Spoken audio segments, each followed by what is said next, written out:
Kirsty MacColl singing Mambo de la Luna, Moon Mambo, from her album Tropical Brainstorm. Over the past 7 weeks, Kirsty has taken us through the wonderful music and culture of Cuba. I'm Jan Fairley, and I was part of the Smooth Operations team making the series with Kirsty in Cuba last November. Sadly, Kirsty died before we'd made the last programme, so I'm here tonight to do that for her. Our plan for this final programme was to look at the island as a tourist destination. Kirsty'd been there 10 to 11 times, which beats my 8, and she'd be really pleased to know so many British people are now making their way there.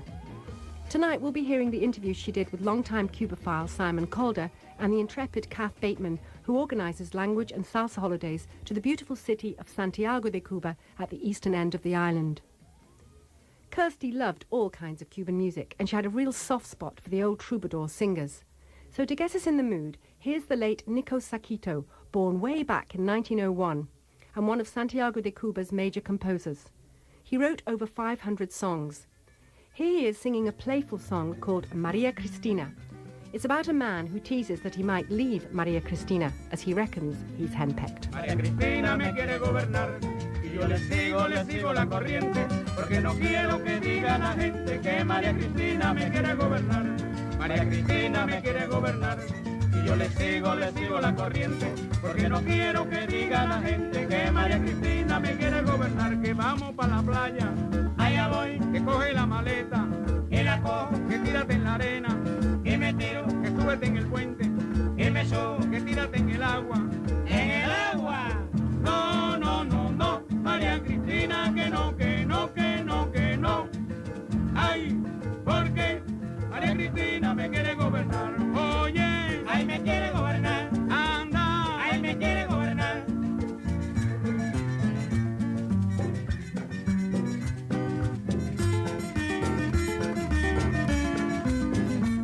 María Cristina me quiere gobernar, y yo le sigo la corriente, porque no quiero que diga la gente que María Cristina me quiere gobernar, que vamos para el río, allá voy, que súbete en la loma, y me subo, que baja de la loma, y me bajo, que quítate la ropa, y me la quito, que tírate en el río, no, no, no, no, María Cristina, que no, que no, que no, que no, ay, porque María Cristina me quiere gobernar, oye, ay, me quiere gobernar, anda, ay, me quiere gobernar. Maria Cristina by Nico Saquito. You've only got to spend a short time walking around Old Havana and you find that there's a live band playing music in practically every bar and restaurant. At the beginning of the 1990s, when the Soviet Union fell apart, the Cuban economy fell into a black hole, as it was at that time more or less totally dependent on the Soviets. Since then, due to the very great effort of the whole population and a lot of hardship, Cuba's turned her economy round through tourism, particularly noticeable in the last 5 years, with increasing numbers all the time. Many of those tourists fall in love with the old Spanish colonial buildings of Old Havana and the completely unspoilt atmosphere there. It's a relaxing place where no tourist junk is foisted upon you, just the wonderful craft work and art made by Cubans. And there are no adverts selling you anything. Travel writer Simon Calder has visited Cuba regularly over the past 15 years, and he has discovered that there is more to the island than just the music. The funny thing about Cuba and music is that actually, although music is so fantastically important to Cuban culture, to the Cuban way of life, to everything that Cubans do, if you strip that away, if you're a deaf person, if you go to Cuba, you will still have the most magical time. Because it's the biggest island in the Caribbean, it's certainly the most beautiful island in the Caribbean. You've got all the things that, as a tourist, I just love. You know, great beaches, a wonderful cuisine, although in the special period when things were going particularly badly, I did used to take sandwiches. You've got a fair amount of art. You've got some of the world's greatest architecture. And you've got a whole bunch of people who are going to make you feel that you're the first Westerner that they've ever seen, even though, of course, Cuba now gets 2 million, maybe 5 million when the Americans are allowed back in tourists a year. They still make you feel special, and that's a very special thing. What Cuba is trying to sell at the moment is really its beaches. That's because you can get cheap sun, sea, certainly cheap sex, if that's what you're after. But that is just selling the country in completely the wrong way. Yes, a couple of years back, Cuba did get a bad press because certain Europeans did go there looking for sex in exchange for the dollars which Cubans need to get hold of to buy luxuries in their country. And lots of European newspapers made hay out of the stories. Of course, there's no smoke without fire, and Cubans do sometimes joke that sex is the national sport. But the situation was exaggerated and was soon calmed down by the Cuban authorities. But not before top bands like Los Van Van, the Go-Go's, and NG La Banda, New Generation the Band, had written songs about the whole situation. Songs by both these bands tend to operate like newspaper columns, telling you exactly what the Cubans on the street think about what's going on. José Luis Cortés is leader of NG La Banda. Before that, he was a founder member of Los Van Van, and then he worked with leading jazz group Iraquere. I asked him about a song which he wrote called La Bruja, the Witch, which was incredibly popular when it came out in the late 1990s.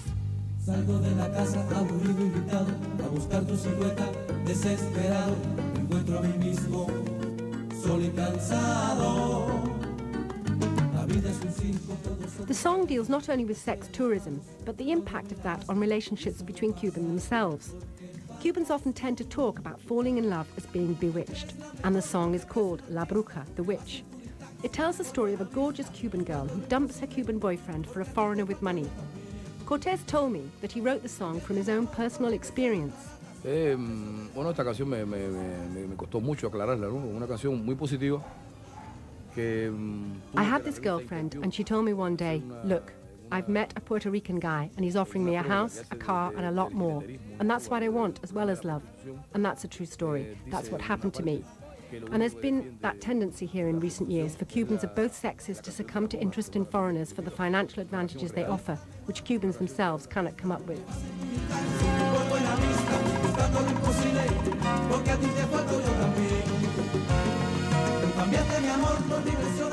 As Simon Calder suggested, setting aside sun, sand, sea and sex, Cuba has much more to offer. As one of the few foreigners to have climbed the famed Pico Torquino in the Sierra Maestra Mountains where Che and Fidel fought for the revolution, I can vouch for the fact that the countryside is fabulous, from mountain climbing to bird watching to the piece of tobacco country of Viñales. You've got mountains in the far southeast of the country that are just majestic, yet hardly anybody seems to go there. I go walking for days in the hills there and get completely lost. There are no maps, of course, because that would be a security risk. But you can look down on this wonderful shoreline, great beaches. I don't know, probably somebody's counted and probably it comes up to a couple of thousands of great beaches, which are pretty much unspoiled because they haven't got the money to spoil them. And Cuba is so unspoilt. Literally 2 weekends ago, I was sitting in the main square in Santiago de Cuba, Saturday night, and the streets were full of families and couples looking at their best. There was no fast food paper around or drink cans littering the streets, just people talking and playing with their kids. Cath Bateman runs a company called Caledonia Languages based in Edinburgh. She organises small group holidays to Santiago where you can learn some Spanish and also how to salsa dance with teachers from the Katumbá Dance Company. Back in November, she told Kirsty all about them. We're very much of a cultural tourism agency, if you like. We organise trips which combine learning the language and mainly salsa, but also Cuban son. 50% of our bookings are now for Cuba. The sort of person who's interested in what we do they fall very much into the sort of independent traveller bracket. Most of them have not been on very many organised tours and would shudder at the thought of being on a package holiday simply because it's just not their bag. What sort of time of year do you recommend? I think the best times to come are between early to mid-October after the hurricane season, although it can be a wee bit iffy at the beginning of October still, right the way through until about April, into May possibly. Up in Havana, I think it's still a bit cooler. Down in Santiago, where most of our trips are based, it's about 3 or 4 degrees hotter and a wee bit more humid all year round. Yeah. So from the end of May right through till September, it is very hot and very humid. It does get very hot. Yeah. But The nicest thing about coming in April or May is actually the fact that all the trees and the flowers are in full bloom. Beautiful. And the mangoes are out. Oh, yes. Fantastic mangoes. That's one of the best things about the food here, is that the fruit and vegetables are so fantastic. And they're seasonal. Yeah, as well, and avocados here. I mean, I could not believe it the first time I saw an avocado in Cuba, because, you know, when you've been in your supermarket at home and you see those little things and you say, oh, I hope it's not bruised, you know, and you come here and they're the size of rugby balls. I mean, it's absolutely unbelievable. They just don't taste like they do anywhere else. And, of course, the coffee. The coffee here is absolutely fantastic, and that's something that I always stock up on before I go home, along with rum and cigars, obviously. You know. Stocking up on coffee, rum and cigars is one thing. I've actually got a Cuban artist friend staying at the moment, and yesterday when I took him to my local supermarket to buy food, well, he was very iffy when he tasted the mangoes, bananas and oranges we bought. No flavour at all, he said. Although he did like the apples, I have to say, as they're a rare item in Cuba where they have to be imported. Cuba has plenty of delicious fruit, from guavas and fruta bomba to sugarcane and all sorts of crops grown all over the island, as Kirsty discovered on her numerous trips. I know when I drove to Santiago, I was driving through fields and fields of pineapples that they were cultivating. Yeah. Like you say, it's the hotter part of the island, and that's where they seem to produce most of the fruit. But you also go past people cultivating rice, which is always interesting, because that's something you don't see at home. And sugarcane. Sugar, bananas, you know, I mean, all kinds of fruit. Yeah. Fruit's a really big thing here, Absolutely. isn't it? Especially down in the Oriente region, which is the province of the Oriente where Santiago's based.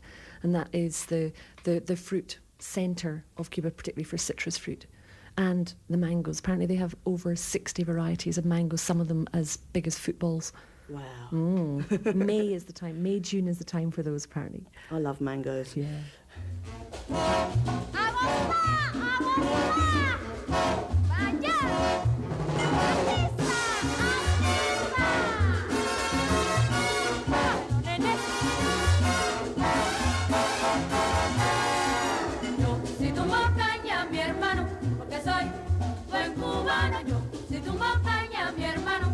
Soy buen cubano, todo buen cubano tiene que dar su cooperación y acortar la caña bien para la revolución. Ahora sí, esto es un yo si tomo caña, mi hermano, porque soy buen cubano. Yo si tomo caña, mi hermano, porque soy buen cubano. No vaciles, compañero, y ven la caña a cortar, que te espera un pueblo entero dispuesto para luchar.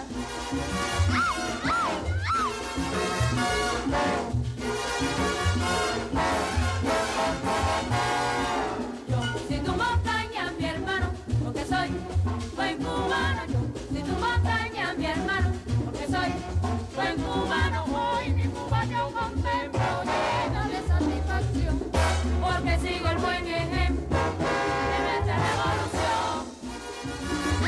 Ahora sí,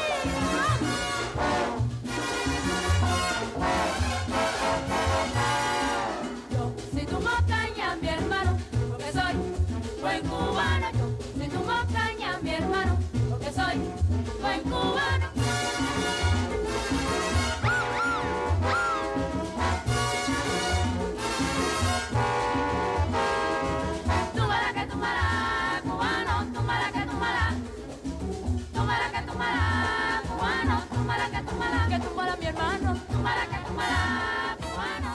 That was Yo Si Tumbo Caña, Yes, I Chopped Down Cane, a vintage recording of the Cuarteta de Aida, Aida's quartet, which included the wonderful Omara Portuondo, who you probably know now as the main female singer of the Buena Vista Social Club. There are lots of echoes of the Andrews sisters there, with a bit more oomph maybe, because Aida's quartet were part of a music movement called Feeling, heavily influenced by jazz and swing in the 1950s.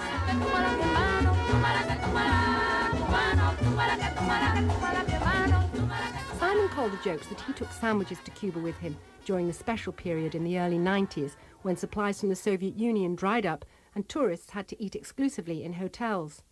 Thankfully that time is over, but Kirsty remembers those difficult days well, and she talked to Kath Bateman about them.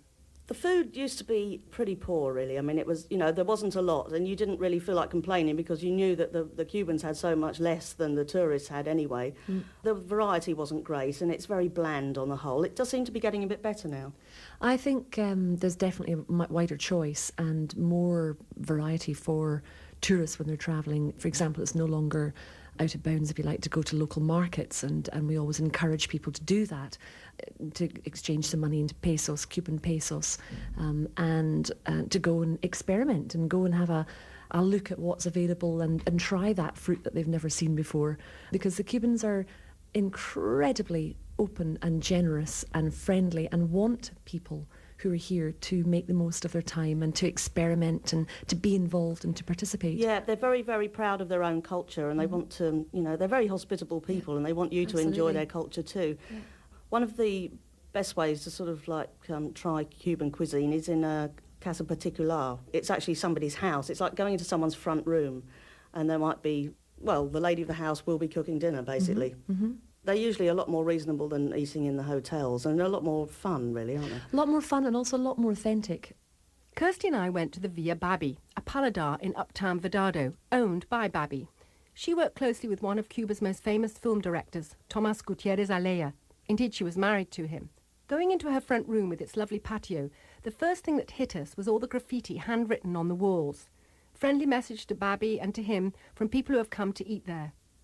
Kirsty and I had a mojito or two, a rum cocktail with lime and mint, and then we moved on to prawns and a tomato salsa with rice and black beans. The food is good too in bars in Old Havana. Imagine yourself sitting there, like we did on numerous occasions, eating and drinking, listening to different groups singing one of the staple songs which never fails to please. Written way back in the 60s, it's still a huge favourite on the island. Composed by Cuba's leading singer-songwriter, Pablo Milanés, singing here with his colleague, Silvio Rodriguez. The two of them started a musical movement called New Trova, which made them household names throughout the Spanish-speaking world. It's a sublime love song. Pablo wrote it for the first of his 3 wives, Yolanda. It's a song about the first moment when you fall in love, the kind of love that stops you in your tracks. We've got hold of the first ever recording, made on a very primitive tape recorder in a rehearsal room back in the early 70s. It's pretty rough and ready, but I'm sure you'll agree it's pretty fine too. Esto no puede ser lo más que una canción. Quisiera fuera una declaración de amor romántica sin reparar en formas tales que pongan freno a lo que siento ahora raudales. Te amo,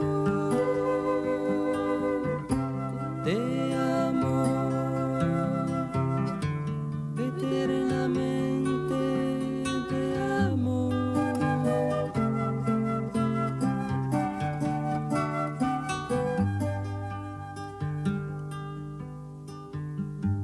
Si me faltaras no voy a morirme. Si he de morir quiero que sea contigo. Mi soledad se siente acompañada. Por eso a veces sé que necesito tu mano,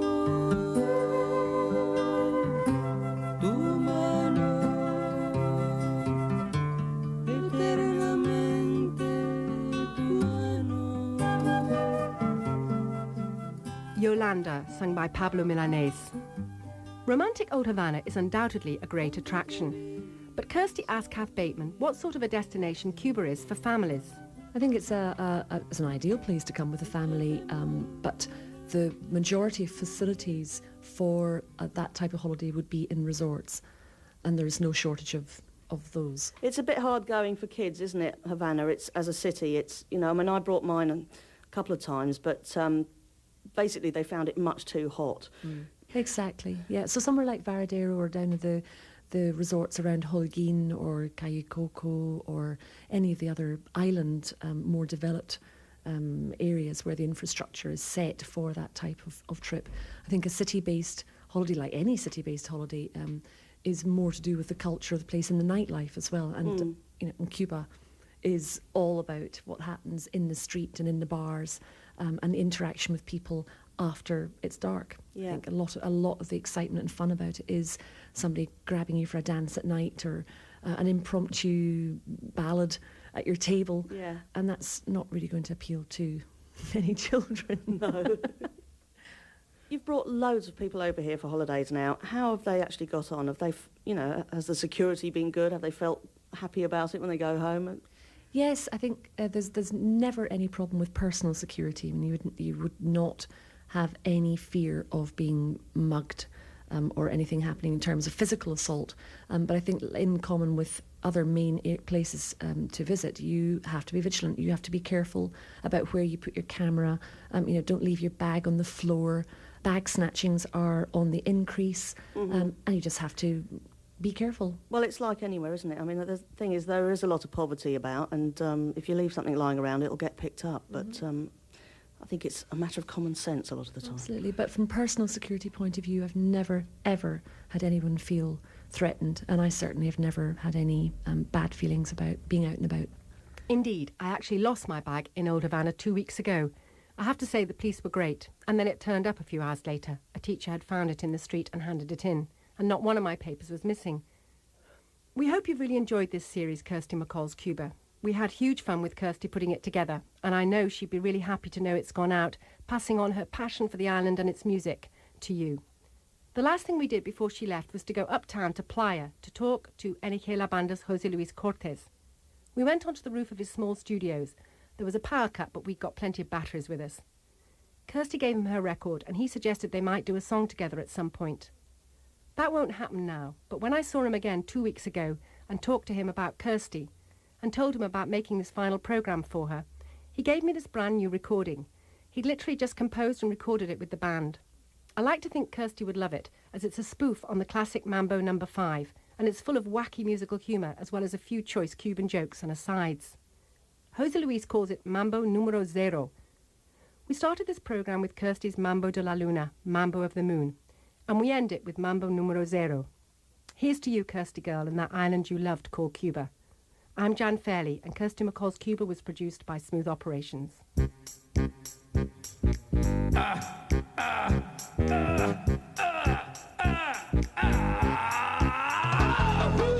¿Te gusta mi mambo, nena? Que si me gusta, papacito. Si mira cómo me tienes loca.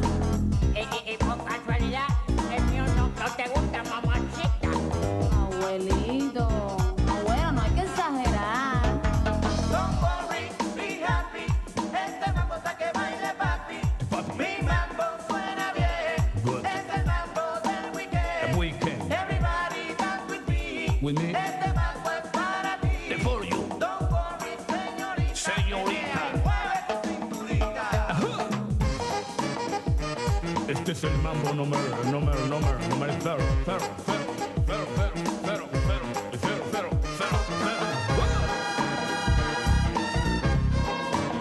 All right.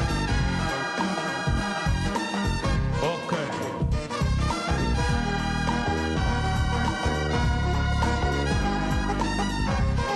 Beautiful mambo número cero. Mambo, qué rico mambo. Ay, yo sé que te gusta mi mambo. Mambo, qué rico mambo. Te vuelve loco mi mambo. Mambo, qué rico mambo. I know that you like my mambo. Mambo, qué rico mambo. Move, you sexy body. Don't worry, be happy. Este mambo es pa' que baile papi. Este mambo es pa' que baile papi. Dance, puro, baila puro. Don't worry, be happy. Este mambo es pa' que baile papi. Pa' que baile la pura y el puro. Pa' que baile la pura y el puro. Mi mambo duro.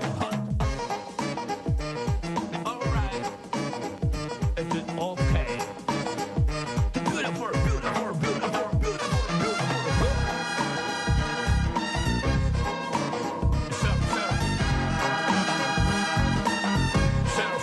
Zero.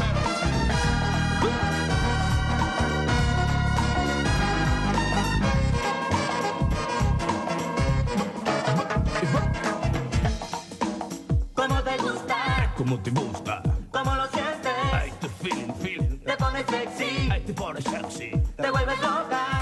Crazy, loca. ¿Cómo te gusta?